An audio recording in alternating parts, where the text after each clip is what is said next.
صدق اللہ مولانا العظیم وبلغنا رسولہ النبی الامین الکریم ونحن علی ذلک ما قال ربنا علی لسان نبینا لمن الشاہدین والشاکرین والذاکرین والحمد للہ رب العالمین ان اللہ وملائکتہ یصلون علی النبی یا ایھا الذین آمنوا صلوا علیہ وسلموا تسلیما اللہم صلی علی سیدنا مولانا محمد وعلی آلہ وصحبہ اہل بیت البارک وسلم الصلاۃ والسلام علیک یا حبیبی یا سیدی یا رسول اللہ۔ قابل عزت و احترام تمام حاضرین مجلس، السلام علیکم۔ مبارک مہینہ ربیع الاول شریف کا چل رہا ہے، اور یہ وہ مہینہ ہے کہ جس میں 12 ربیع الاول کو مومنوں کی خوشی کا وہ عالم ہوتا ہے کہ اپنے بیٹے کی جنم پہ اتنی خوشی نہیں ہوتی جتنی مصطفیٰ کی ولادت کی خوشی ہوتی۔ سب سے زیادہ حضور سے محبت رکھو، ماں باپ اولاد سب سے، یہ ہے نا۔ اب عید میلاد النبی صلی اللہ تعالی علیہ وسلم کی عظمت کے بارے میں تو وقتاً فوقتاً آپ علماء کرام سے کتابات میں، تقاریر میں، آج کل تو موبائل کا زمانہ ہے، اس میں بھی سنتے ہیں۔ میں ایک بات سے اپنے خطاب کی شروعات کر رہا ہوں کہ حجت الاسلام حضرت امام غزالی رحمۃ اللہ تعالی علیہ سے کسی نے پوچھا کہ حضور اگر بلایا، مصیبتیں، تکلیفیں، ٹینشن، چنتا، فکر اگر آ جائے تو اس کا علاج کیا ہے؟ آج کل تو یہ چیز بہت ہے نا،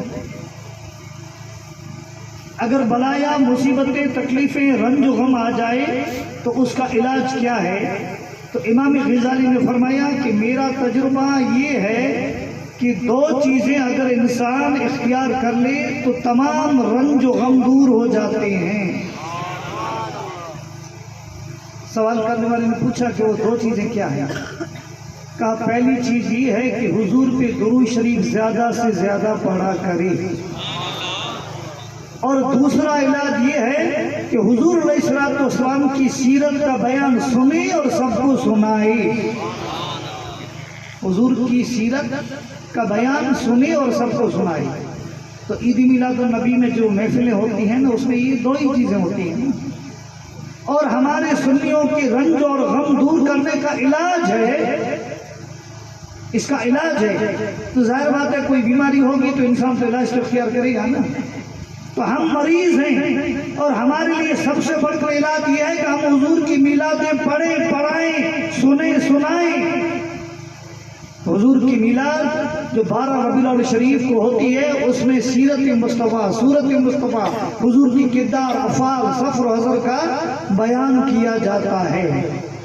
اب پہلے درود شریف کے بارے میں عرض کروں۔ حضرت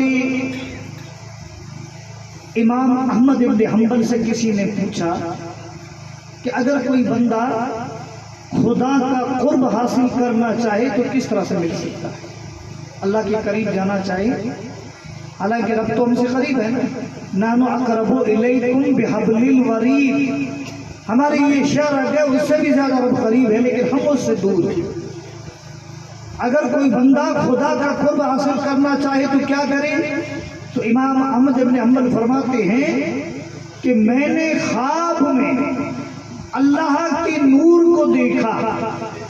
امام احمد بن حنبل فرماتے ہیں کہ میں نے خواب میں اللہ کے نور کو دیکھا، اور میں نے عرض کی کہ مولا اگر کوئی بندہ تیرا قرب حاصل کرنا چاہے تو اسے کیا کرنا چاہیے؟ تو اللہ پاک کی طرف سے جواب ملا کہ میرا کلام قرآن مجید زیادہ پڑھے، میرا قرب حاصل ہو جائے گا۔ تو کہا چلو بھائی، اللہ کا قرب تو مل گیا، لیکن جب تک مصطفیٰ کا قرب نہ ملے اللہ کا قرب بھی کام نہیں آ سکتا۔ یہ شیطان تھا، وہ کتنا قریب پہنچ چکا تھا، وہ جنت میں جا چکا تھا، لیکن مصطفیٰ کا قرب نہیں تھا۔ اس لیے اللہ کا قرب حاصل ہو جائے تو گارنٹی نہیں کہ ہمیشہ رہے، کسی وقت بھی انسان نیچے گرایا جا سکتا ہے۔ آپ صرف خواجہ صاحب کی زندگی سے سوچو کہ کہ خواجہ صاحب کے پیر و مرشد حضرت عثمان ہارونی بھی ہے اور ہارونی لفظ بھی آیا ہے، آپ کو لے گئے اپنے ساتھ حج ادا کرنے کے لیے کعبہ شریف میں، اور وہاں انہوں نے جا کے عرض کی کہ مولا میری مرید معین الدین کو تو قبول فرما۔ آسمان سے آواز آئی کہ ہم نے معین الدین کو قبول کیا۔ بات پوری ہو گئی، اللہ نے قبول کر لیا، اب کس چیز کی ضرورت ہے؟ اب پیر و مرشد نے کہا کیا معین الدین ایک کام اور بھی کرنا ہے، کیا ہے کہ اب چل حضور کی بارگاہ میں چلتے، اور وہاں بھی یہ کہوں گا کہ اے حضور آپ معین الدین کو قبول فرمائیں۔ تو خواجہ صاحب کے خیالات وہابی خیالات نہیں تھے، استغفر اللہ، اگر وہابی خیالات ہوتے نا، یہ بدعقیدہ کہتے ہیں کہ جتنے اولیاء اللہ تھے ہمارے ہم عقیدہ تھے، یہی دعویٰ کرتے ہیں نا کہ غوث اعظم کا بھی عقیدہ وہی ہے جو ہمارا ہے نا، خواجہ کا بھی وہی عقیدہ ہے۔ تو خواجہ صاحب کا عقیدہ یہ نہیں تھا، اگر ایسا عقیدہ ہوتا تو فوراً کہتے تھے کہ میرے پیر و مرشد خدا کا قرب مل گیا، اب ضرورت کیا ہے، اب حضور کی بارگاہ میں جانے کی ضرورت کیا ہے، خدا کا قرب حاصل ہو گیا۔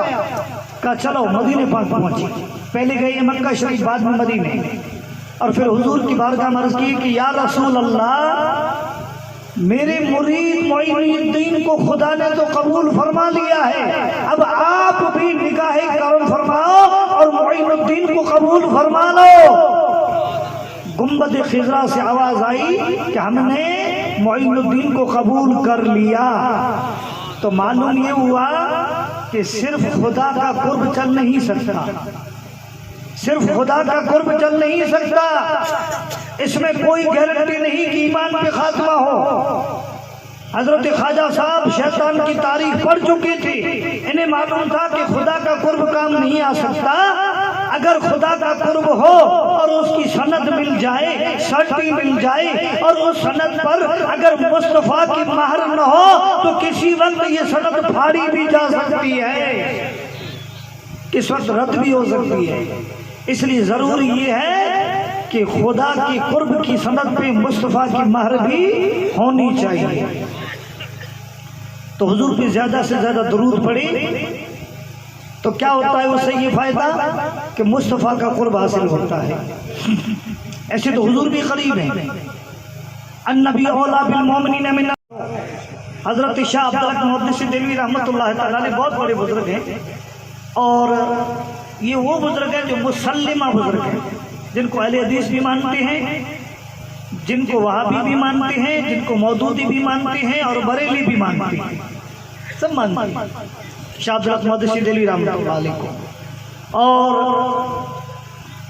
ان کے ایک مدرسے میں نے باقاعدہ دیکھا تھا دیوبندوں کے مدرسے میں کہ لائبریری تھی، اس پہ لائبریری پہ الگ الگ کمرے پہ نام لکھتے ہیں نا، الگ الگ روموں پہ نام لکھا جاتا ہے کہ یہ قطب عالم ہال ہے، یہ اکبری ہال ہے، یہ محمودی ہال ہے۔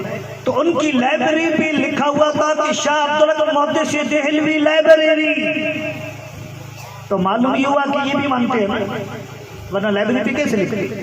حضرت شاہ عبدالحق محدث دہلوی رحمۃ اللہ علیہ کثیر التصانیف ہیں، بہت ساری آپ کی کتابیں، مدارج النبوت بھی ہے، بہت ساری کتابیں، عشرۃ اللمعات، آپ نے مشکوٰۃ شریف کی شرح بھی لکھی ہے۔ ان کی ایک مشہور کتاب ہے، علماء نے دیکھی ہوگی، اخبار الاخیار، مشہور کتاب ہے شاہ عبدالحق صاحب، اخبار الاخیار۔ انہوں نے اس میں اولیاء اللہ کا بیان لکھا ہے، اور سب سے آخر میں انہوں نے حضرت امام ربانی مجدد الفسانی کا تذکرہ لکھا ہے، اخبار الاخیار آپ نے لکھا ہے۔ اب جب کتاب پوری ہو گئی ہے نا تو اس میں دعائیہ کلمات لکھتی ہیں، اے اللہ میری اس محنت کو قبول فرما، اے میرے مولا میں نے جو لکھا ہے پڑھنے والوں کو فائدہ پہنچا، اے مولا میری بخشش فرما دے۔